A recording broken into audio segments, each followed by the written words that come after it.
Hi guys. Okay, so welcome back to my channel. I'm so excited that you're here once again, and let's address the elephant in the room, my new mic. Isn't she a beauty?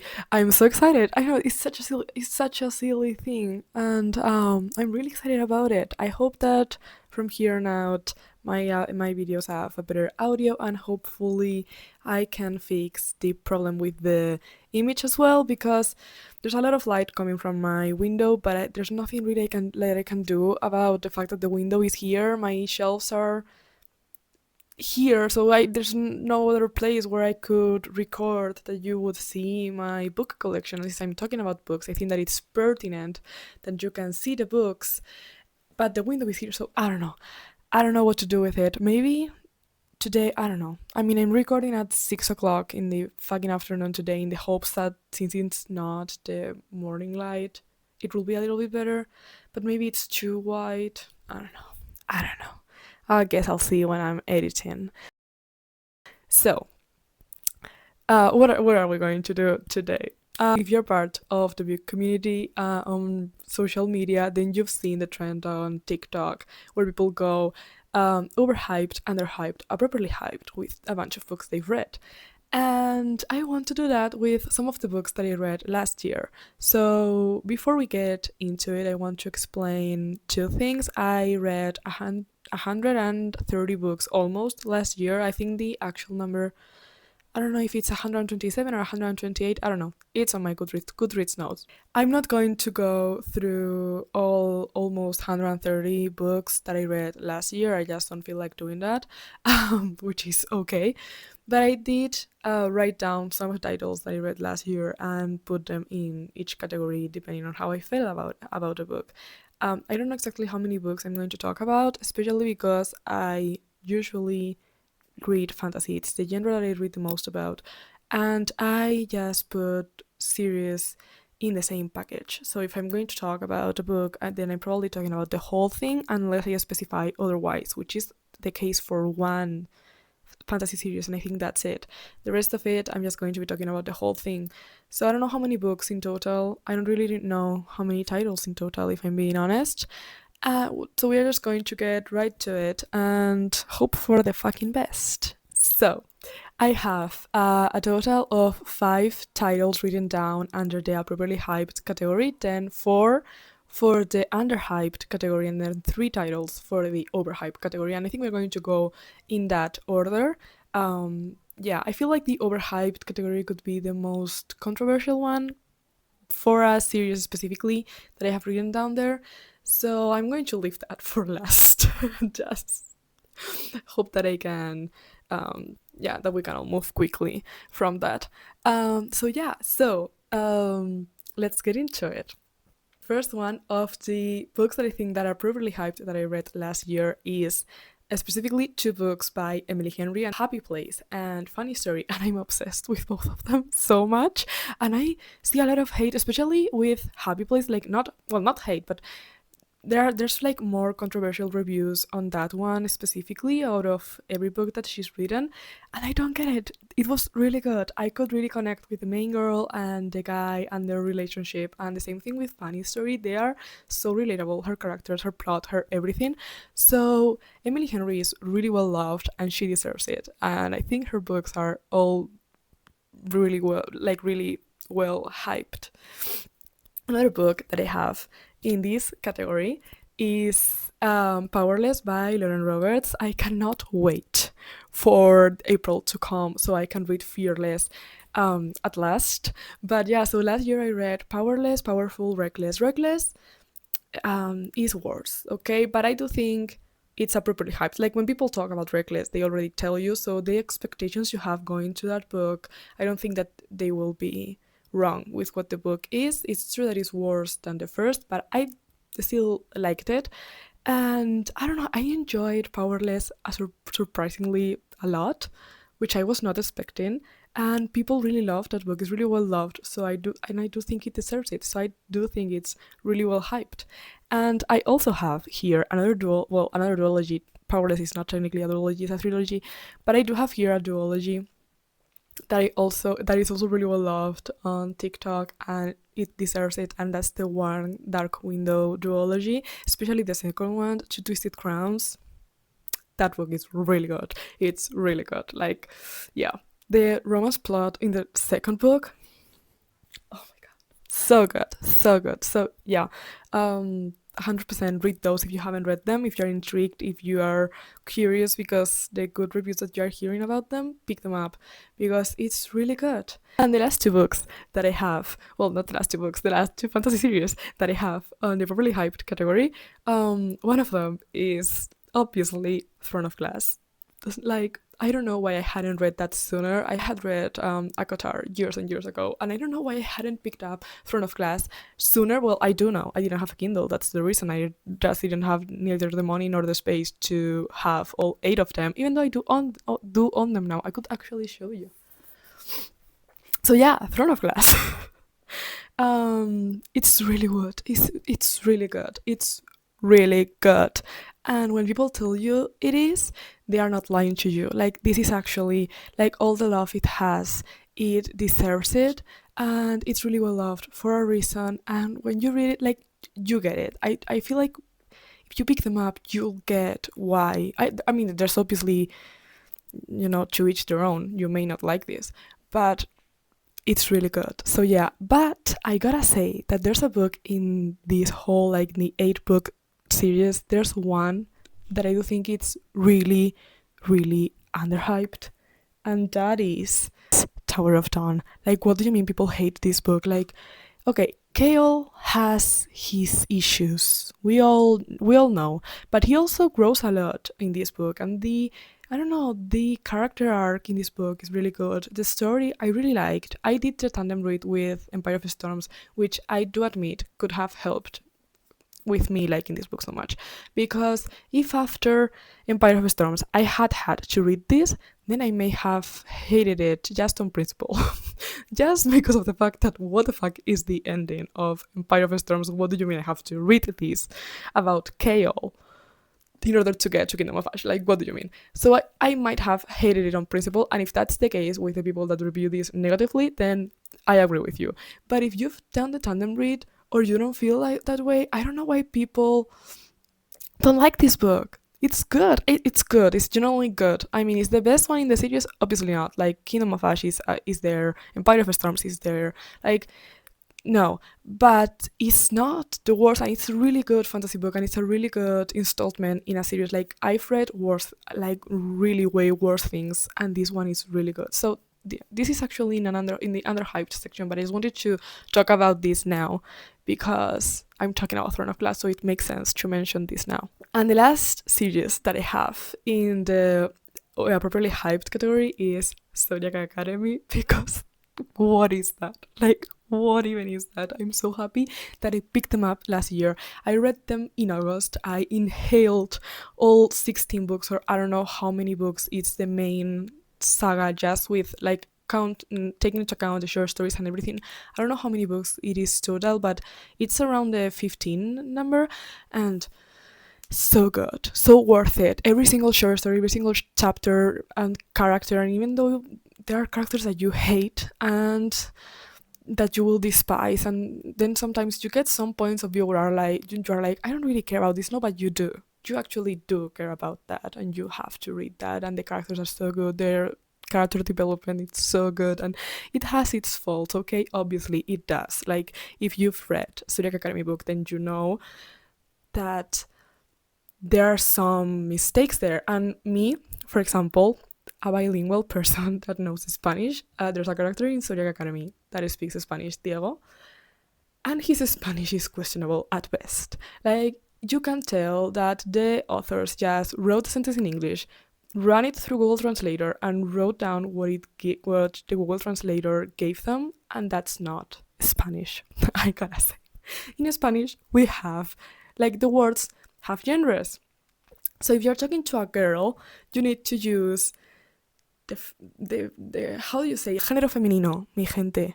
You need to use the a at the end of your words. Like, you cannot say a girl is guapo or simpático. No, she's guapa or simpática. Okay, and that goes for Italian as well, because I've read the prequel and I'm currently reading the sequel, and there are characters in those two sagas that speak Italian. Same thing happens with Italian people. You just need to check the genre of your words. So there are mistakes. There's obviously errors in the Zodiac Academy books. Obviously, I am not denying that. But they're so good. So good. I was so surprised that I was having such a good time reading those. I don't think I've ever laughed as much with any books as I have with them, with those. So good. The characters feel so real after so many books with them. You cry with them, you laugh with them, you get angry at them, and you get angry with them, and it's amazing. Like if you're the kind of reader that is there for the vibes of it and to have fun, then 100% read Zodiac. You will have the best time. If you're the kind of reader that can't get past a grammar mistake or a comma that is misplaced or whatever, then don't pick them up. You're just going to get mad. Like, why do that to yourself? And it's not that it's like full of grammatical errors or no, but there's the occasional one. So if you think that you could not move past that, then don't pick them up. But if you could, if you are just there for the vibes and you don't care about that so much, then 100% pick them up and enjoy the ride because it's amazing. So yeah, every ounce of love that those books get, those books deserve. And recently, they are getting a lot of love in social media, so I do think that they are appropriately hyped, if I dare say so myself.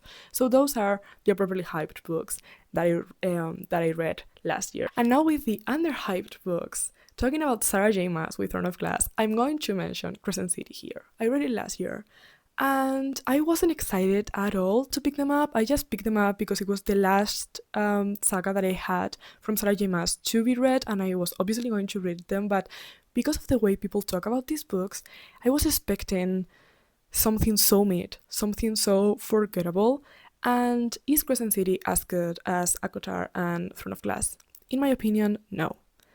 But they are good. They are really good. It's just that if you compare them with Akotar or with Throne of Glass, they obviously fall short. But it's not Crescent City's fault. Like, if you just judge it for what it is, I do think it's good. Book number 3 could be better, but book number 1 is really, really, really good. And book number 2 is also. So just, I don't know, like, why don't people talk more about Crescent City? I'm not saying people hate these books, but they just don't talk about them, and they are good. They are good. I feel like it's the middle child, and people are always forgetting about them, and they deserve to be seen. Okay, that's how I feel about Crescent City. And then I have another saga another universe, really, that it's not that I don't think it's loved, it's that I think that it's been forgotten, and it's Shadowhunters, and I have all of them here, like every single one that it's been published is on my shelves, and I just don't get why people aren't talking about them still. Like, we're still talking about Throne of Glass, for example, like those were published back when these ones were, and the Hunger Games and everything. So why aren't we still talking about this, and why are we still obsessed with this? They are really good. And I mean, maybe it's that I was there when you had to be there. Like, I was there when I was 13 and 14 reading these and forming my personality around these and obviously other books, but these were a big part of me, of when I was 13 years old. So maybe it's that, and I just love them unconditionally. And last year I read the Last Tower trilogy and the short story collections that I still had to read, and I did enjoy them very much. And I read them for the first time when I was 22, so, well, 21. But yeah, but they're good. They're good. Is it? But is it that you had to be there when you were 14 in order to enjoy them? Maybe it is. I don't know. Maybe. But if that's the case, I don't know. I still feel like they're underhyped. I still feel like people should talk more about this because there are so many books. They are all so good. And if you enjoy the big found family aspect of, for example, Zodiac or Throne of Glass or Akotar or any of these books, then these are that.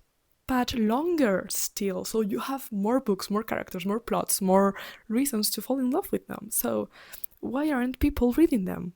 Is my question. Like, girls, why are we sleeping on this? I don't get it. And the last two titles that I have in the underhyped section, I feel like it's same thing, different font. Let me explain. I have Red Rising and Game of Thrones. And now, before you tell me that Game of Thrones is really well loved and therefore cannot be underhyped, yes, they can. The books are. Okay, not the TV show, not the story, not the plot, not the characters, the books. The books are really underhyped. Nobody's reading them, or nobody's talking about them if they are reading them, or nobody that I follow is. And I don't get it. They're really good. And if you enjoy fantasy and complex storylines and plots and freaking enemies to lovers, like if you like that, why aren't you reading Game of Thrones? It's so good. It's so good. Like I have not read books like those. The amount of detail that J.R.R. Martin gives us makes those books feel like a real thing. Like it's not fantasy anymore, it's actually facts. This is history, this has happened, because how can he have so many details to give to the reader?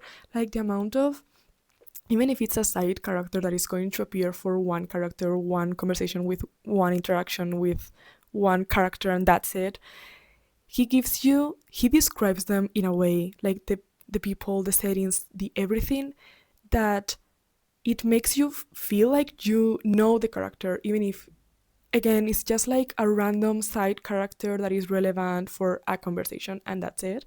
It makes you feel like you know them and you care about them, and I don't know, it's incredible. I just don't know why people aren't reading them. I know that it's not finished. I know that it's probably not going to be, but we have the show. The show gave us an ending. Was it a good ending? No.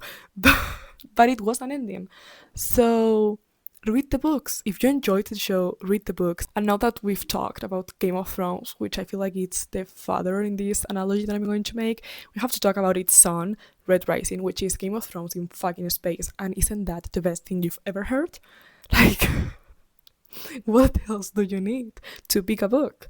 Game of Thrones in space, it's so good. There are so many characters. Pierce Brown is not afraid to kill off characters, not just side characters, but main ones as well, just as J.R.R. Tolkien, no. George R.R. Martin is. And it's really good. I didn't see the plot twist coming. I cried so much reading the first three. It's going to be 7 books total. So far there's 6 out. And I've only read the first three, but the first three could be read as a trilogy, kind of. And then you could keep going. And I want to keep going, but I'm going to wait for the 7th to be out. And then I'm going to read the whole thing. Read them. It's really good. They are ones of like the best books that I read last year. They are up there, like, I don't know, I would say my top 4 books of last year were in no particular order: Zodiac, Throne of Glass, Game of Thrones, and Red Rising. Those 4 best reads of last year. So good. So good. And they all have in common that they are longer series, so you can really experiment a lot of feelings with the characters. You don't have to say goodbye, which is, in my opinion, great. So yeah, those are the underhyped books that I read last year, in my personal opinion. And now with the overhyped ones. Okay, I have 3 titles here. The first one, I feel like most reviews that I've heard agree with me, but I still don't get why anybody would enjoy these books, and that's the Atlas 6 trilogy by Olivia Blake. Don't call me a hater, but I didn't get it. The first one wasn't as bad, and I read the first one in 2023, but then I read the second and third. By the way, I've read all of these with a friend, and she agrees with me. So I've read the second and third. I did read them last year. And what was that? What was that? I feel like the whole trilogy could have been a book. And if you're going to make it a book, then make it non. Like, what? Like, where was she going with it? What is that writing style? She overcomplicated things without really being a reason for it. She lost track of her characters. The story didn't go anywhere. Like, what happened? Where is the character development in those books? I'm still looking for it. I don't know. I just didn't like them. I do think the idea was good. It's just the execution was not it at all. But then the next two book series that I'm going to talk about, I've really heard none or close to none bad things talking about them, and I really didn't connect with them. And the first one is The Legacy of Gods series by Rina Kent. This is dark romance. There's 6 books out. There's going to be a seventh this year, and I'm still going to probably read the seventh. And I've read 4 out of the 6 books that are out, and I do not discard reading the other two. I will read them if I can find them on audiobook, because since they are dark romances, I do think that they make interesting, well, not interesting, they make entertaining audiobooks. That's the adjective that I was looking for. Yeah, they keep you on your toes. But what is like what is going on? Those male main characters, why is anybody falling in love with them? They are horrible human beings. And it's not that I don't like that romance. I like that romance. It's just that it didn't get them. Like, why are the women falling in love with the men? They are horrible human beings. What do they see in them? And the girls are so nice and so good. And I just didn't get it at all. Like, the books felt like, okay, so this nice girl has a kink, and then there's this guy, and they share that, and they are going to fall in love because of that. That's it. Like, that's all they have in common. And why is anybody agreeing with that? I don't know. Like, I don't know. I didn't see the chemistry between half of those couples.